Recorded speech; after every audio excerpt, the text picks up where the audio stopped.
Good morning, afternoon, or evening, wherever you are. What's going on, my Facebook loves, magical manifestors? Jasmine Acton here, Mystic at the Crossroads. As you can tell by the title of this video, today we're going to be talking about why your love spells aren't working, and hopefully help you kind of figure out through this list of different reasons what are some of the things you may need to do in order to shift that, in order to get the results that you want. Hi guys, thanks for joining. Hey Susie. I realized that it's summertime and the weather, the weather's hot, people are hot, there's a lot of fun activities going on now. People are out of school for, the summer, maybe they're off work, people are vacationing and holidaying and all these different things. And what more fun is it to spend your time, especially if you have free time, or just all these amazing activities that are out there, other than with someone that you want to be with, someone that you're attracted to, that you're intimate with, that you love, and that you're getting that reciprocated back. Love is one of the very basic human needs, and it's one of the needs that is most unfulfilled by most individuals. And there's 100 reasons why. That's a separate video, but it's the one basic need that most people don't seem to get enough of. Hi Veronica, thank you. I actually just saw a post in Let's Talk Magic for somebody asking for, a fast result spell. And that's something that we're going to cover in this video also. One of the reasons why your love spells may not be working, or your love candles may not be working. Okay, so first and foremost, let's just get right into it. One of the most common answers to this is it's the wrong spell. And first, we have to understand that the term love spell is an umbrella term, okay? There are different types of love rituals that fall under this category. So, a ritual to reconcile with a old partner, or to spice up a dying relationship, or to attract someone new in your life, those are three different types of situations, which means those are completely different types of spells. I get an inbox of messages asking, I need a love spell. Can you give me a love spell? Well, that's like going to the doctor and saying, can you give me an antibiotic? For what? You know what I mean? What's going to treat one condition or situation isn't necessarily going to work for the other. So it's important. Rituals, spell work, as we all know, is focus intention to create a shift or change around a person or condition, right?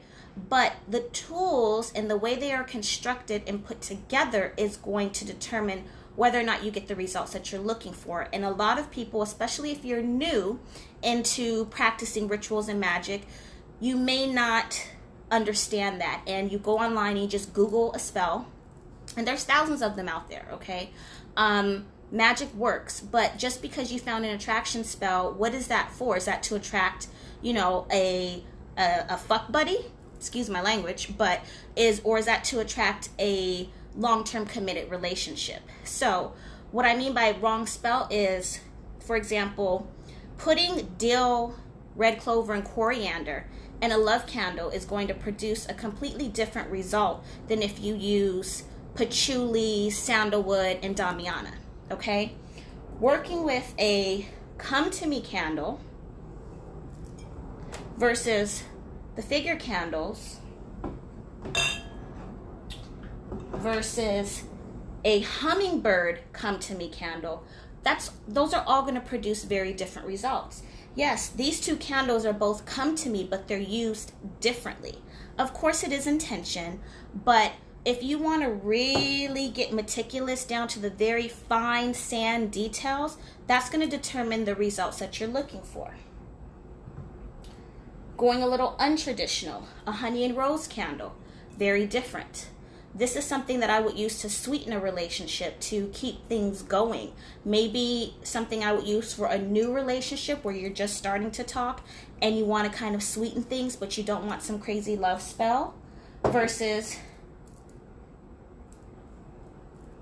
well, I think this is pretty self-explanatory. So, depending on the tool that you use, the herb that you use is going to produce a very different result. So it's very important to first identify what exactly are the results that you're looking for. If you're looking to attract someone, a new partner, and here's something else if we want to kind of just dissect this a little bit more. There's a difference in an attraction spell to bring someone to you that you have your eye on, and maybe you want this individual to approach you and ask you for your number, or you want them to start paying attention to you, versus you're going to do an attraction spell because you are intending, okay, next time I see them, I'm just going to go for it. I'm going to be like, hey, let's be friends. Let's hang out. Let me give you my number. Those are two completely different spells to get the results that you want. So it's important to understand that, overstand that before you do your spiritual work. The next thing is doing some sort of blockbuster or road opener work prior to. So a lot of people want to do love work for whatever your reasoning or situation is. And you have to understand that you need to be an open channel energetically in order to attract that to you. How can you attract love into your life, especially with reconciliation? You want to bring an old partner when you've got all this fucked up energy that happened between the two of you, or you have a long history, you have a bad dating history, like you've had terrible relationships, maybe you're in an abusive relationship, maybe, you get in relationships and they only last for a year or two and they fall apart, whatever it is. You have a track record of not really having something that's been solid and committed, and this is kind of part 2 to that, is there some healing that needs to be done. Maybe every time you meet someone, it just never works out. You're attracting the same person in a different package.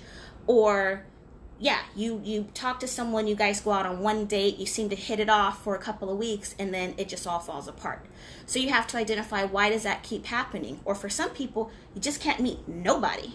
And I hear this a lot with my female clients, and there's going to be a part 2 to this for sure. But they'll say something like this. The conversation be like, Jasmine, I have my own job, I have my own car, I make my own money, I'm independent, I'm pretty, I eat healthy, I take care of myself, I'm clean. I've been single for 5 years. There's something else deeper than that going on.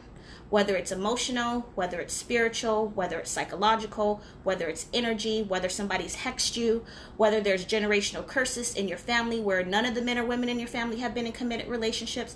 So these are all things that you have to factor in when it comes to love work.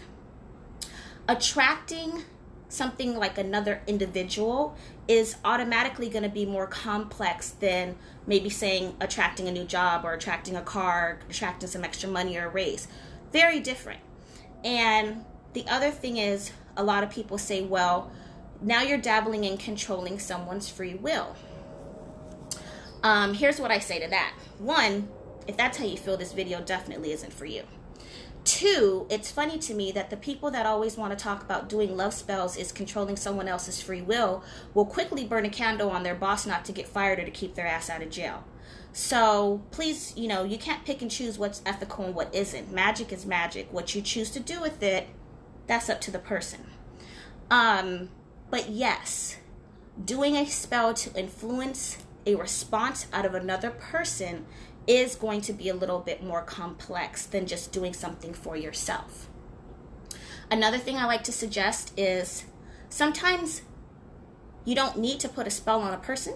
Sometimes you need to put the love spell on yourself so that your energy is right. So your energy is alluring and sexy or attractive or enticing, or you boost your confidence. A lot of times you ever meet somebody? I use this example a lot. You ever meet someone and you don't know them, but you know you don't like them? Has that ever happened? Comment down below if it has. Or you walk into a space and you feel uneasy. That's the same thing that happens with our energy. So we may meet someone who we are attracted to. We're like, oh my God, there's this connection. I can feel it. But there's something energetically and spiritually unbalanced that repels that person. The saying, birds of a feather flock together, there's some truth to that. Not 100%, but there's a little bit of truth to that. And I find that, and especially for women that hang out with girlfriends that are married or in committed relationships, or women that are unhappy emotionally and have been in a flow of bad relationships. Remember, we exchange energy from friends. We exchange energy from family and people that we're involved with.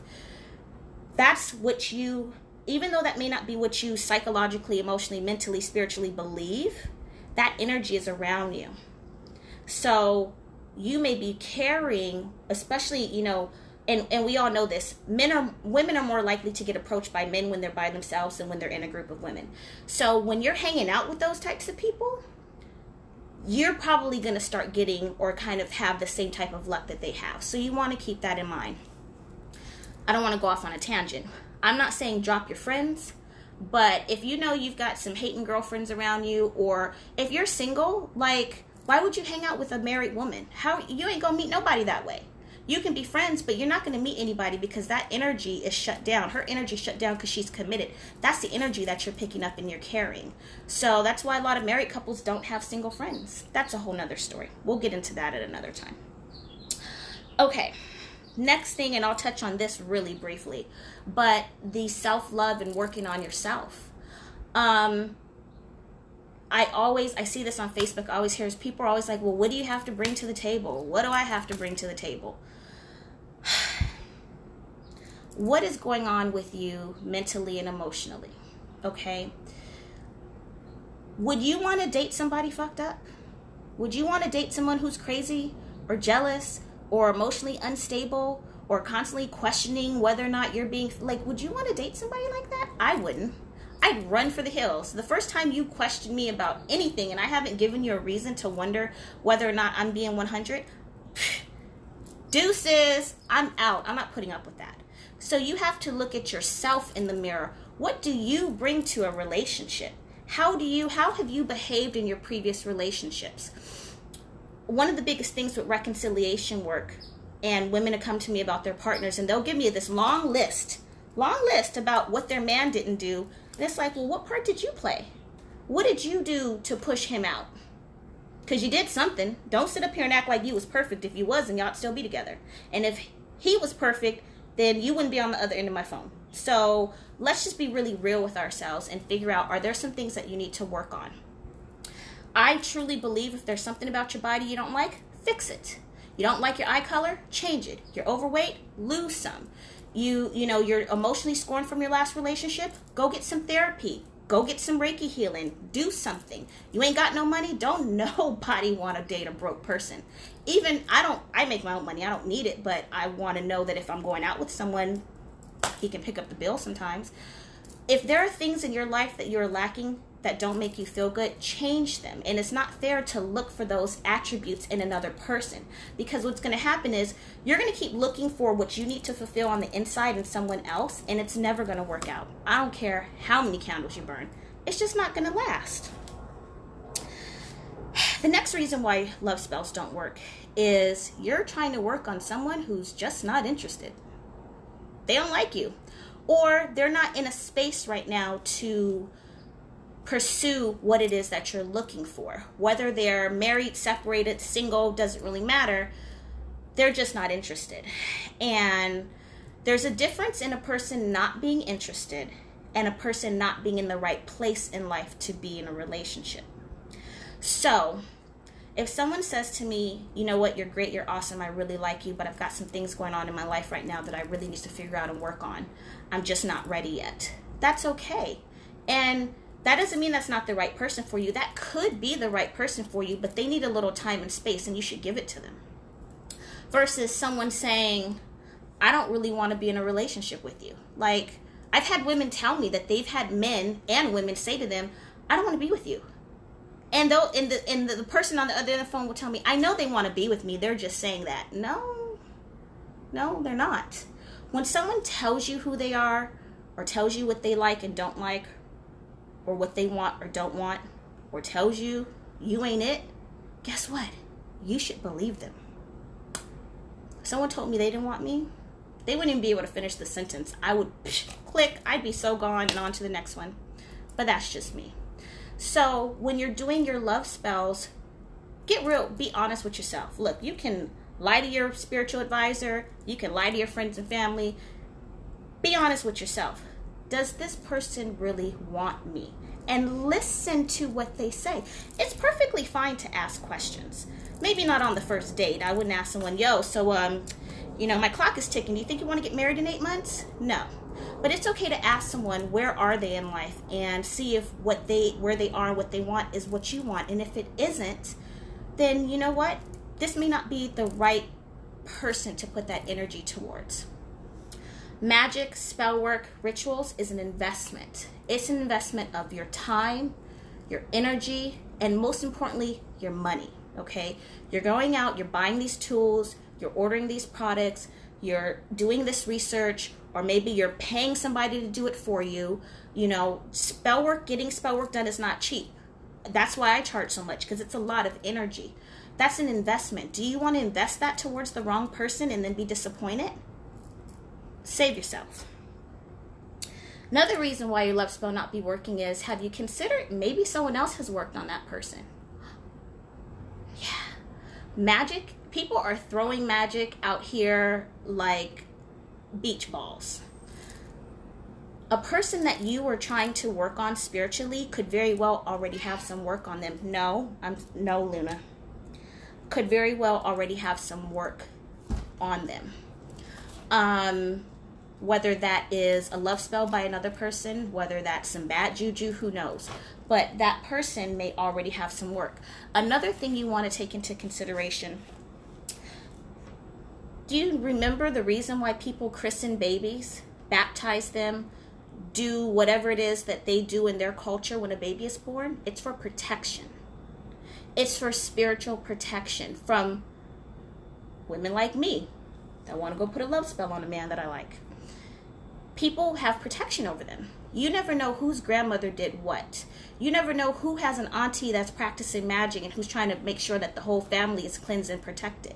So you might be trying to work on someone who has some spiritual forces around them, and your love spell isn't going to get through. I have experienced this firsthand. I burned a candle. I'll never, ever, ever forget it. I burned a Seven Sisters of New Orleans fire of love candle on a person who practiced magic. And I know he practiced magic. And I know how protected this guy was. And I just said I had to have him. And he was taking too damn long. We were dating and I wanted this, like, what are we doing? And I have two witnesses, and I always tell people this story. I burned this candle. I lit this candle. I burned this candle. The candle busted, and a piece of glass flew off and slid across. My altar was my fireplace at the time. Slid across the floor, and the candle went out. And me and my two girlfriends, we all looked at the candle like it was one of those eerie, Twilight Zone-y kind of moments, like, oh shit. The very next day he called me, and I pick up the phone, and he says, "You wouldn't be over there trying to burn no candles on me, would you?" And I'm thinking in my head really quick, like, okay, how do I answer this? How do I answer this? And I said, of course not. It's ridiculous. Like, seriously? That's ridiculous, right? My point is, not only was he protected in my spell, it was like, you're not getting through. But he felt it and he knew it, and his spirit guides let him know. And he saw it, and he called me on it. You want to be very careful. You do not necessarily know who you're dealing with. Another reason why your love spell may not be working is deep down in your gut, you're doubtful. You don't believe that it's going to work. Now, it's okay to kind of be that excited, like, whew, I hope this works, versus I hope it works. Do you see the difference in that energy I just had?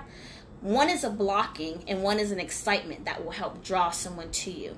So if you're doubtful or skeptical, then maybe you shouldn't be doing magic. And that's a big one.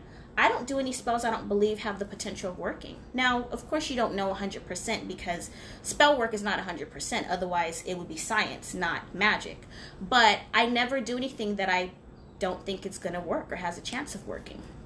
This is why it's important to have some sort of divination done, get a reading done to find out if that person is compatible for you, if your spell has a chance of working, if you're already involved or you're dating them, get your natal charts done. Because while you're focusing on this person and you really want to be with them and you're getting ready to, and let me just say this also, once you do a love spell, it's out there. They don't just wear off, you know what I mean? You've already sent that energy out, and the scales do have to be balanced. So can there be some full circle energy that comes back? Yes, there can be. So if you're putting this energy out towards someone who truly, truly, really isn't the best person for you, you might be blocking yourself from meeting the one. You might be surprised. You could really be blocking yourself. It's also important to get a reading first to make sure that this person is legit. Are they being sincere? Are they really seriously interested? Or is this just going to be a short-lived kind of thing? If all you're looking for is a friend with benefits, then do whatever you want to do, because it really won't matter. It's probably not going to last anyway. But if you're really looking for something long-term and committed, then don't you want to know ahead of time before you invest all this time and, not to mention, money on spell work? And come on now, ain't nobody got money to be just throwing around. Another reason why your love spells may not be working is your intentions may not be right, or you may still be involved in a previous relationship. Now, I truly believe that nobody's 100% single. So whenever I meet someone new, I kind of expect that they may be dating someone or talking to someone, or there's an ex lingering around or whatever. Anytime I've met a new person or started a relationship, there were men still texting me. Whether or not I was dealing with them, it doesn't matter. There was still energy there. So if you're still casually having sex with someone, and I'm not saying that there's anything wrong with this, I'm just saying this could be a reason why your spell isn't working. If you're still casually having sex with your ex, with the mother or father of your child, you haven't really closed that chapter and you're looking for someone new to kind of take you away from this relationship, then all you're really doing is prolonging your happiness. Like, you have an energetic connection with that person. Sex is a extremely powerful tool. And anyone that you're intimately involved with, there is going to be an etheric cord created. Think about that for a second. Think about all the people, if you can remember them, that you've had sex with. That's a lot of cords. So if you haven't done anything to clear that away when those relationships end, that right there can be an energetic block. And that can also keep a person at a distance emotionally, at a distance physically, because they'll feel something. They may not even know what it is, but they'll feel something with you. And it's that there's still a connection. You still have a connection with someone else. Whether or not even you're still talking to that person or not. If you're still hurt from a previous relationship, and you're still holding on to that other person may psychically, spiritually pick up on that, and that can definitely prevent your spell from working. Self-sabotage. This is a big one. This is a huge one. And what I mean by that is people will do spell work on someone, and because you're emotional, and what I find, especially unless you're doing a self-attraction to meet someone, if you're doing a love spell for a particular person or to reconcile with a partner, what will happen is by the time a person even goes to decide, I'm going to do magic, they're already at their wits' end. This is the absolute, I've tried everything. I've talked, I've pleaded, I've cried, I've done everything, and now this is my last resort. So you're already emotional, you're already impatient, you're already heartbroken, you're all these different things when you're trying to reconcile with a person. And then you self-sabotage because you do the spell, and either A, you don't see the results that you want right away, so now you're anxious and you're nervous, you don't think it's going to work, so you just blocked it.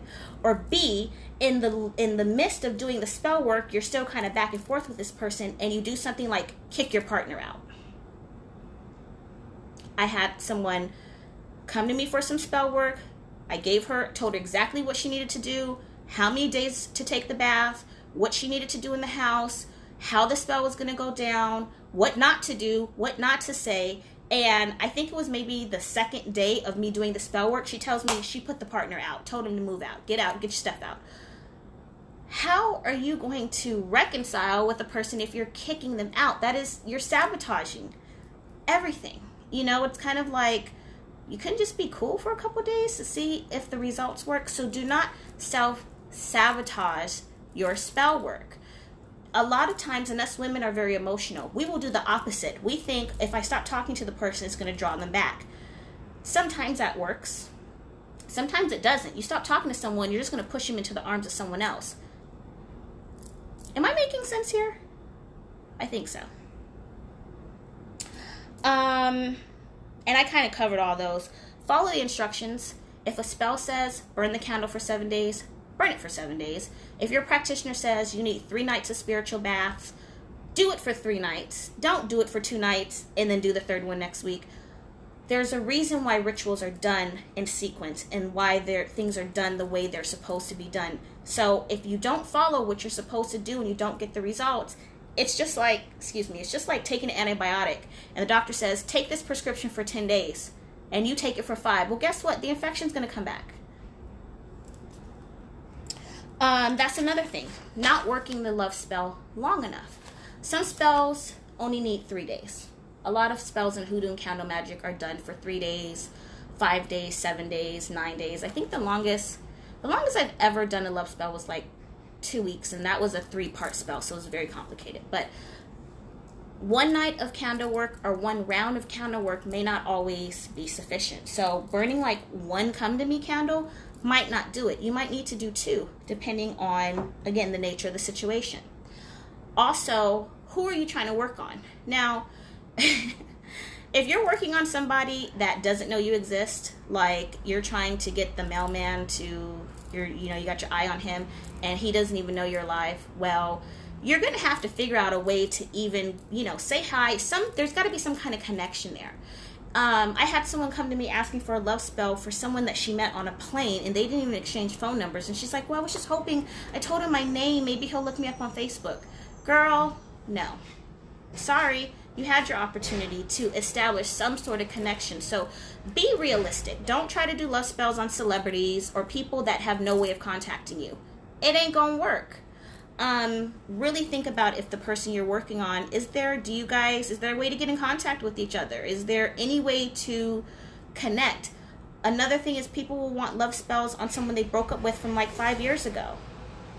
The heart wants what it wants. I'm not saying there's anything wrong with that, but you have a better chance of reconciling with someone you broke up with a month ago, 3 months ago, maybe even 6 months ago, than you do someone you haven't talked to in 2 years. That energetic cord is very thin. It's never broken, but it's very thin. And the chances of getting that person back, or the fact that they're not emotionally tied to someone else, makes it more complex. Then you've got these breakup spells and all this other stuff that you want to do, and it may not be worth it. So these are some factors to really kind of hone in and think about before you're getting ready to do some love work so that you can find the person that you want. And the last thing that I'm going to leave you with is clarity. Be very clear on what it is you want, what you're willing to put up with and accept, and what you're not willing to put up. A lot of times, let me just say this. People have characteristic flaws. Nobody is perfect. We all know that. Some flaws you can live with, and some flaws you can't live with. Spell work does not change a person's personality characteristics. Now, yes, people can change. If someone loves you and you tell them this doesn't work for me, that's the part of communication. They may be willing to make some changes because they want to be with you, and that very well can happen. But if you go into a love spell thinking you're going to burn these skull candles, or I'm going to burn these domination candles, and I'm going to make them be consistent with communication, I'm going to make them do the things that they naturally don't enjoy doing, or maybe they don't want to do it because you're just not that important to them, then there's a good chance that that spell may not manifest the way that you want. And if it does, it might be short-lived. So for those of you trying to save these dying relationships, you really need to assess, is this person worth it? Am I blocking myself from really being with the one? Is this things that can be worked out, or do they just have some really fucked up personality traits that probably aren't going to change because they've been like this their whole life, and can I live with it? And if the answer is no, then you know what? Probably not supposed to be with them in the first place. Maybe you should do some work on yourself and attract that person to have that happy, healthy, loving relationship. Life is very short. This package is temporary. Once you drop these bones, you gone, you out of here. So don't you think you deserve to spend it with someone that's going to treat you equally to how you want to be treated and reciprocate what you're giving to them? Think about that. I hope this was helpful. I hope this kind of gave you guys a template to figure out or identify maybe some of the things that are going on with you and why your love spell has not been working, and switching them up. Starting with switching up your tools. It's not one size fits all. One candle doesn't work, try another one. Here's a little side note. If you perform a spell 3 times and you don't get the results that you want, then it just might not be the time for you, or just might not be the person for you. So after that, maybe time to go back to the drawing board. I hope this is helpful. I love you guys. Thank you so much. Be sure to please share this video with someone you love. If you missed it, I will upload it to my YouTube channel, Mystic at the Crossroads. Make sure you're following me on Instagram at One Ritual Away, and in the Facebook group, Let's Talk Magic. If you have any questions, if you'd like to schedule a private reading or a consultation, if you want to talk about a spell that you're working on, one that you want to have done, or get a reading on a new love interest, you can visit my website at oneritualaway.com. I am here for y'all, and I will talk to you guys later. Bye.